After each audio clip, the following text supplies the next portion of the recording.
what Anurag Thakur also said, that was the first government response that came in. Maybe we can listen into that and get in some more responses to this and get parties like the BRS, for example, and the Aam Aadmi Party as well on the phone and see what they have to say about it. विपक्ष के कुछ राजनीतिक दल भ्रष्टाचार करने से तो बाज आते नहीं। करोड़ों रुपए का भ्रष्टाचार करने के बाद जब जांच शुरू होती है तो कभी सड़कों पर उतरते हैं, कभी सदन रोकने का काम करते हैं।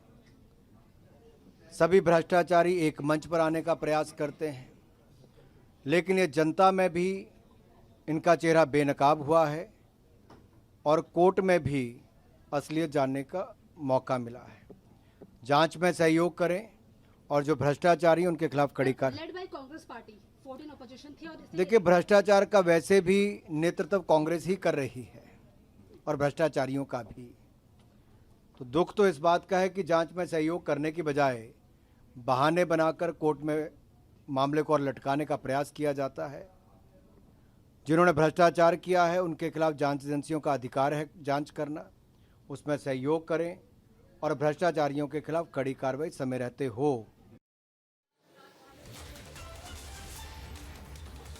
And just to tell our viewers a little bit about what has happened inside the court today, the opposition, or a block of the opposition, a block in the opposition comprising about 14 parties, went to the Supreme Court saying that the ED and the CBI were being weaponized, and they asked the Supreme Court to intervene in this particular matter. They've received a jolt.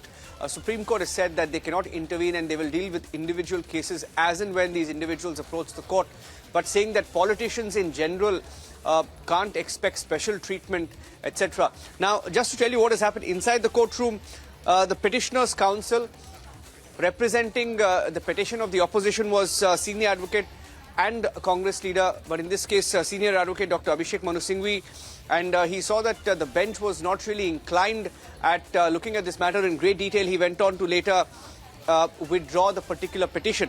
Now, just to tell you what happened inside the courtroom, Abhishek Manu Singhvi took the court through some of the statistics to argue that central controlled investigative agencies were being increasingly deployed. The words were, he said that centrally controlled investigating agencies were being increasingly deployed in a selective and targeted manner against political opponents.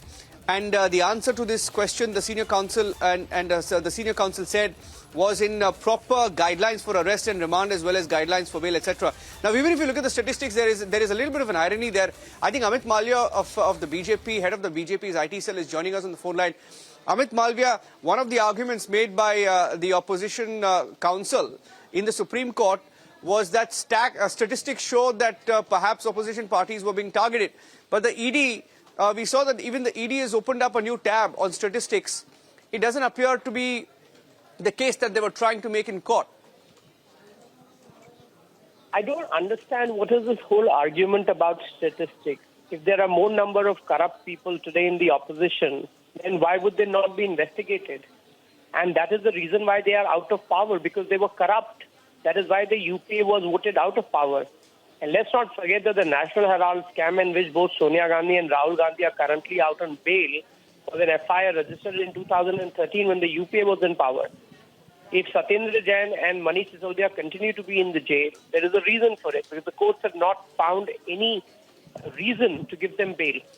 If the TMC leaders or the BRS leaders are under the agency scanner, it's because they are neck deep in corruption. Just because they happen to be in opposition does not mean they have immunity from investigations related to corruption. And let's be very clear, this fight against corruption is going to go to a logical end. The Prime Minister has said so on several occasions. The agencies will do their jobs. And if anybody feels aggrieved, they have a reason to feel so, and they can go to the court and seek relief. If the court finds merit in their arguments, they will give them requisite relief. If not, they will become part of statistics, but they will not be spared just because they happen to be in the opposition.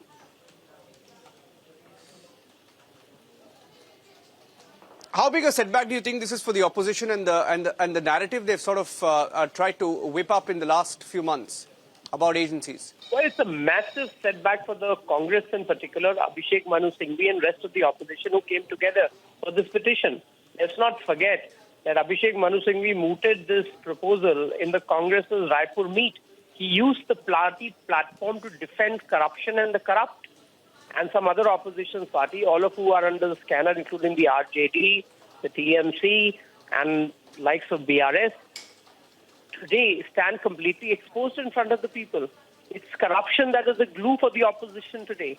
That itself is enough reason for people in this country to realize that BJP is the alternative, that Mr. Modi has ensured that this country is not looted by people who sit in public offices. So it's a massive setback for the Congress, certainly in the run-up to the 2024 general election. Yeah, my last question, Amit Malviya, isn't it a bit ironic that in many of these states, run by these parties, the same parties are actually sort of using their agencies and the police to hound, for example, the media organizations, journalists, and go after certain individuals? Well, absolutely. And let's not forget, whether it was Maharashtra when the MBA was in power, we all know how they hounded the Republic chief editor. We know how TMC in West Bengal is putting down every dissenting voice, including those from media and journalistic fraternity. I mean, it is rampant and endemic wherever there is opposition, including the Congress. The Rajasthan government has filed several cases on journalists who work with several national channels.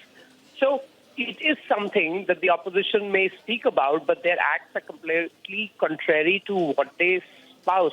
And that is the reason why nobody trusts them. Today, India does not trust any of the opposition party, and most certainly the Congress party, who for the longest time have acted differently from their words, which means that they have not been true to what they have said and have always hoodwinked the people for their own political and personal gains. Yes. Well, absolutely. No, it's a big setback. Amit Malviya, thank you for speaking to Republic TV. My colleague...